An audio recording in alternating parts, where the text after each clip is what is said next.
For today's lesson, I'm going to be using the book Sleep My Little Dreamer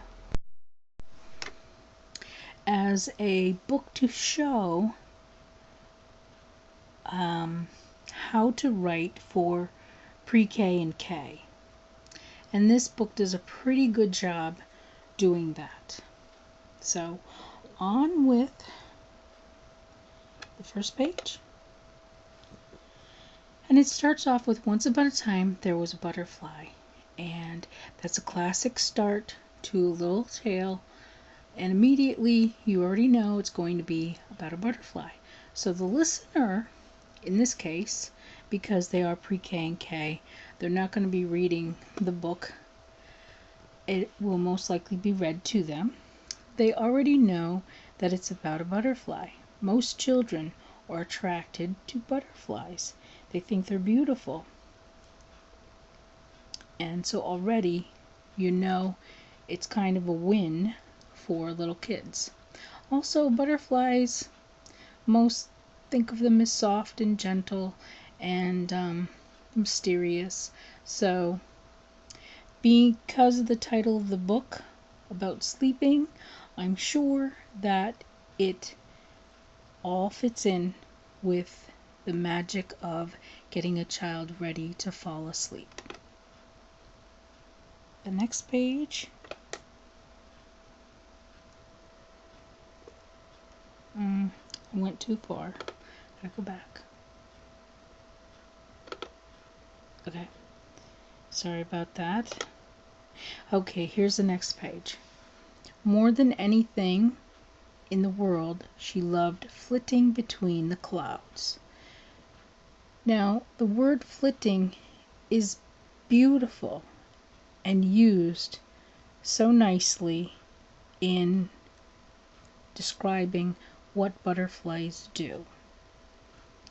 Using words that are not really, like, you don't really have to dummy down these books because they are being read by adults, most likely because pre-K and K aren't going to be able to read these books.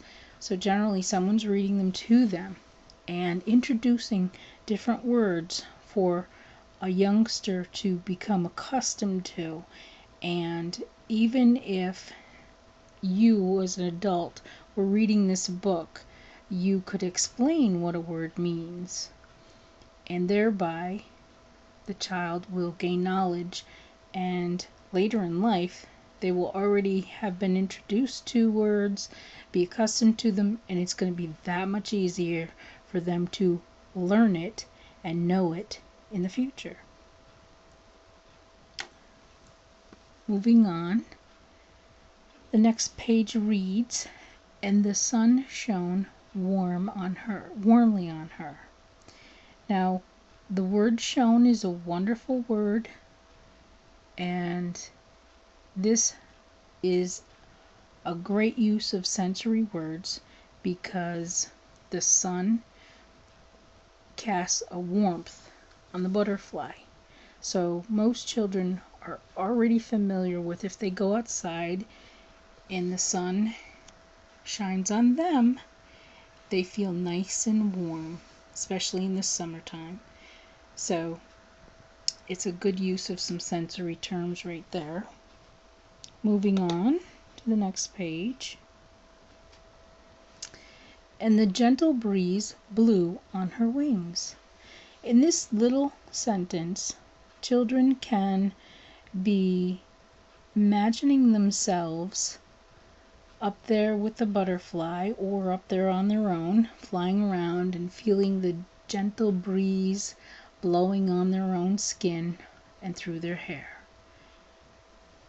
It also makes the youngster think about and imagine the butterfly flying way up above the clouds, which is very good to help them to start getting into their own beautiful thoughts and getting their mind ready to calm down from all the busy activity of the day and start thinking and moving them into dreamland. Moving on, the butterfly visited new places every day. With this, it basically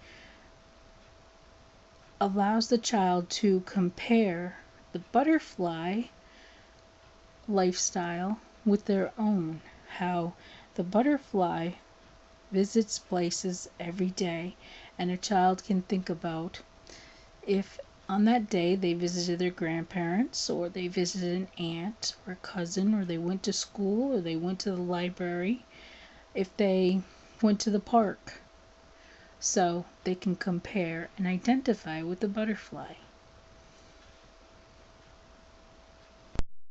Moving ahead in the story, we come to this particular sentence that says, "And the butterfly felt it was time to rest." That is a very key sentence in this particular book, being that the key to, or the key purpose to the book is to gentle the child down, getting them into a passive mode so they can drift off to sleep nice and easily. And that's exactly what this book is doing, is talking about the butterfly and how the butterfly is determining that it was time to rest.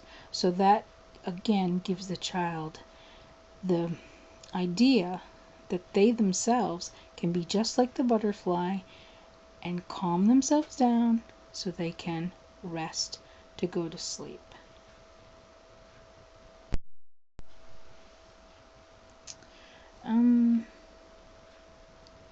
Okay, I have to go back a page. Sorry about that.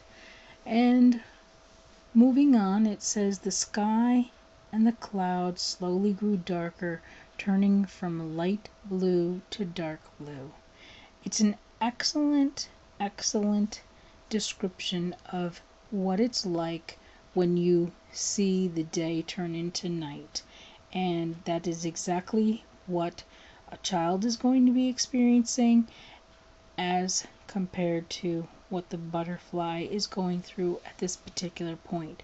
So the author has done a great job using very descriptive language in her sentences, or his sentences, sorry, I don't know the by the name of the author. So therefore the sentences are wonderful in helping the child to compare their life with the life of the butterfly. And so that is it for this particular lesson on using sensory words and writing for pre-K and kindergarten.